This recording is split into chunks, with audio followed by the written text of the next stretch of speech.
Dahil sa krisis sa tubig sa Metro Manila, nagbabala ang Pangulo na may sisibaking opisyal o puputulin na ang kontrata ng mga water concessionaire.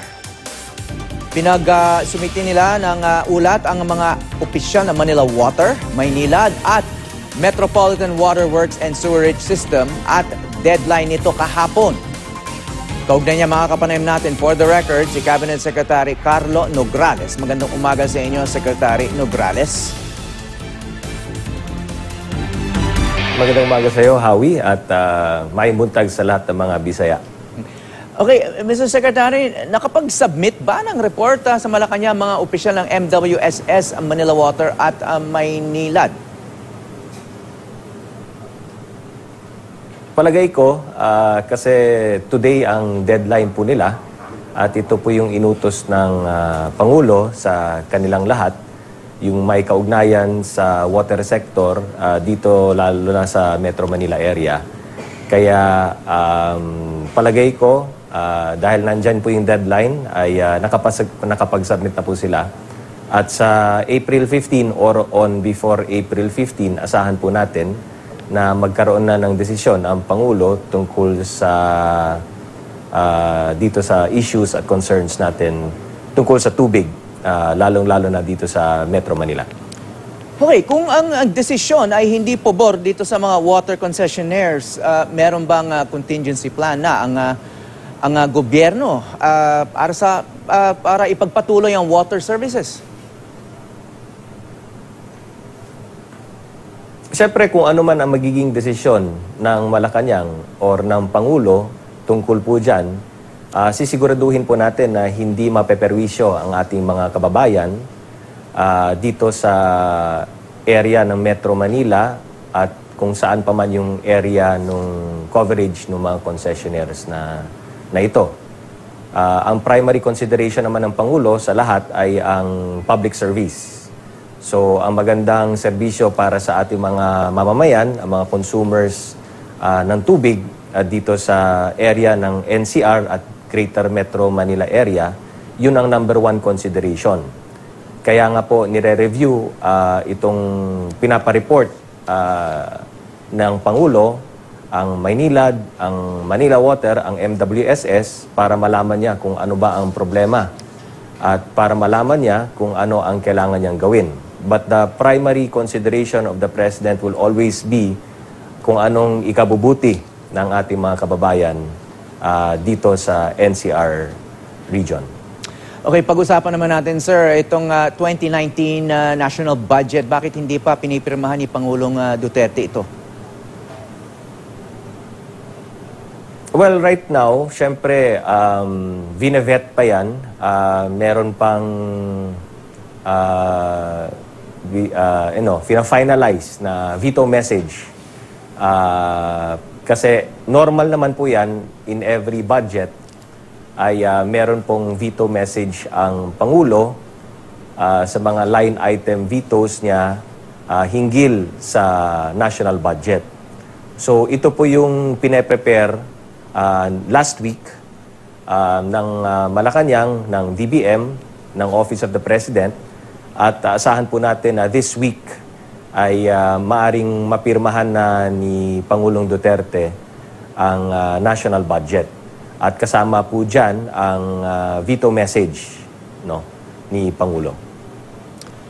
Okay, baka may alam din po kayo kung sino yung opisyal na napaulat na sisibakin ng Pangulo, saan may kaugnayan ito? Nako, hindi po natin alam. Tanging si Pangulo lamang ang nakakaalam kung meron man siyang sisibakin dito sa executive branch.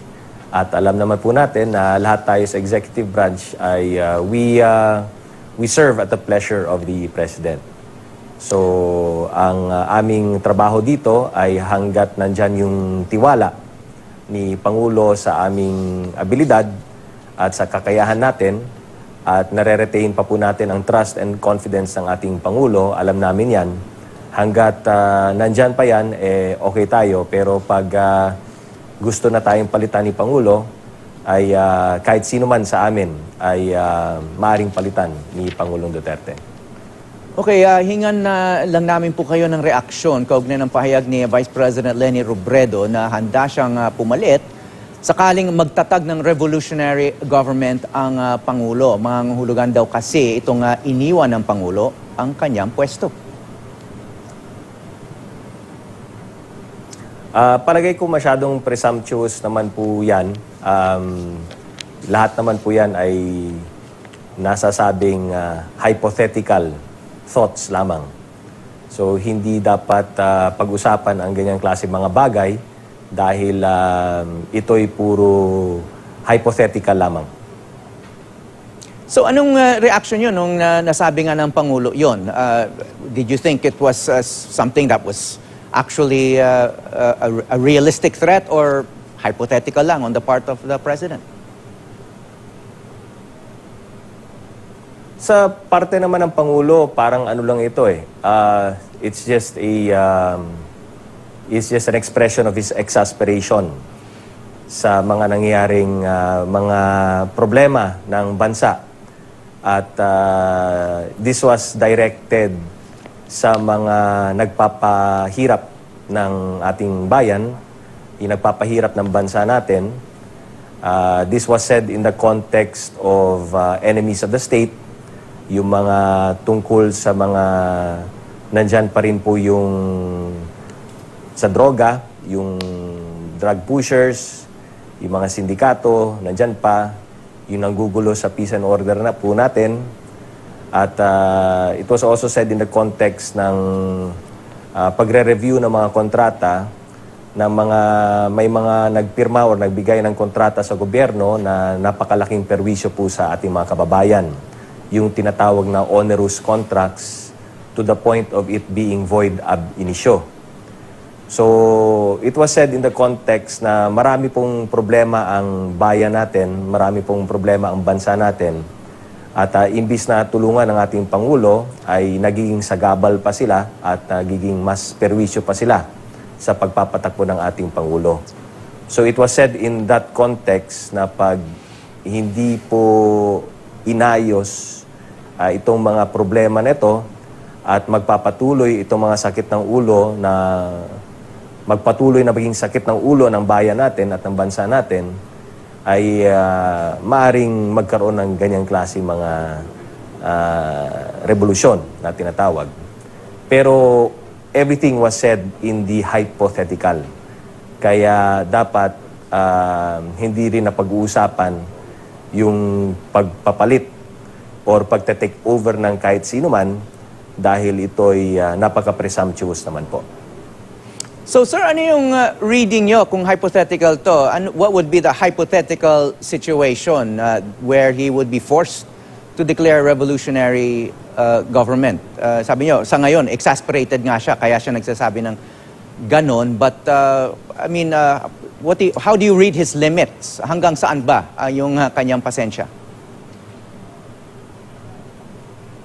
Hindi naman yun ang magiging pasensya ni Pangulo. Palagay ko ang sinasabi niya, ang pasensya ng taong bayan ang dapat nating tingnan. Okay, ano naman po ang masasabi niyo? Warning yun sa mga nagbibigay hirap ng ating mga mamamayan na may hangganan lang din po ang ating mga mamamayan. Ang mga Pilipino ay pasensyosong tao pero may hangganan din po. Pero syempre, si Pangulo naman ay, he is a lawyer.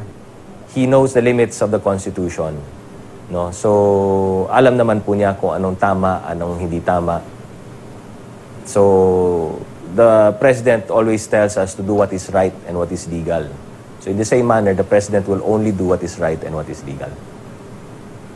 Okay, ano naman po ang masasabi niyo doon sa panawagan ng 5 senador ng Amerika na palayain na si Senadora Leila de Lima na maituturing daw na prisoner of conscience? Meron naman tayong legal processes dito sa ating bansa. At palagay ko ang mga senador ng ibang bansa, maging sa Amerika or kahit saan man, ay dapat respetuhin ang due process of law po natin. Tumatakbo naman ang kaso. Dinidinig naman ang kaso. it's not as if the courts of law of this country is not operating. So sa ganyang klaseng konteksto, hindi po dapat makialam ang mga senador ng ibang bansa sa pagpapatakbo natin ng ating justice system sa bansa nating ito. Ibang usapan po yun pag talaga may failure of the justice system. So, kung meron man sinasabi itong mga senador ng ibang bansa hinggil sa pagpapatakbo ng ating justice system dito sa bansa nating Pilipinas, para na rin nilang ininsulto ang judicial branch ng ating gobyerno. So, sana respetuhin naman nila. Sila ay nasa legislative branch ng kanilang bansa. Sana naman respetuhin nila yung judicial branch ng bansa nating ito. Okay, dapat din daw tiyakin ang press freedom dito sa atin at iurong na raw ang kaso laban kay Maria Ressa. Reaction, sir? Like I said again, meron tayong judicial system na sinusunod dito sa bansa nating ito. At sa nangyaring kaso ni Maria Ressa ay dumaan po ito sa judicial process. In fact, I think it's in the realm of the prosecution. No? So kung tingnan mo yung judicial system natin, nandun pa sila sa realm ng the prosecution side. Later on, madadala rin yan sa korte at dadaan din yan sa proseso ng korte. So right now, it is undergoing this judicial and this legal process. And as far as press freedom is concerned, well, kitang-kita naman po natin that Maria Ressa is speaking freely. Lumalabas naman ang kanyang mga statements in all of the tri-media and even in social media. So there is really no blockage or blocking of her press freedom.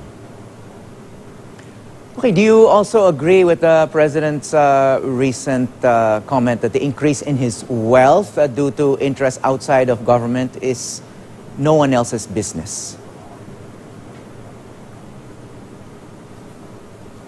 Si Pangulo, kayang-kaya naman niyang depensahan lahat yan. And he has already spoken. And kung sino man sa pamilya niya ang nagiging target of attack nitong series na to, I'm very sure that they will be able to legally defend themselves. And they have. Kung ano man ang mga statements issued by them, yun po yung kanilang paliwanag sa taong bayan. Kaya respetuhin din po natin ang mga statements ni Pangulo at ang mga statements ng kanyang mga pamilya, miyembro ng pamilya. Okay, sa ibang usapin naman, kayo ang inatasang mamuno sa Interagency Task Force on Zero Hunger by 2013. Ano po ang mga unang gagawin ng inyong task force? Na-map out na po namin yung tinatawag na 31 priority provinces natin sa buong bansa. So ito yung may tinatawag natin na highest magnitude of poverty and highest incidence of poverty. At alam naman po natin na nakatali po yan ang poverty at ang kagutuman. So dito sa mga 31 provinces na to, ito yung magiging areas of concentration namin, ito yung magiging areas of priority po namin, without sacrificing, of course, yung mga regular projects and programs natin hinggil sa kontra kagutuman sa ibang mga probinsya. Ipagpatuloy po natin yun, pero may special attention at special concentration po tayo dito sa priority provinces natin, 31 priority provinces ng bansa po natin. Okay, maraming salamat sa inyong panahon, Cabinet Secretary Carlo Nograles.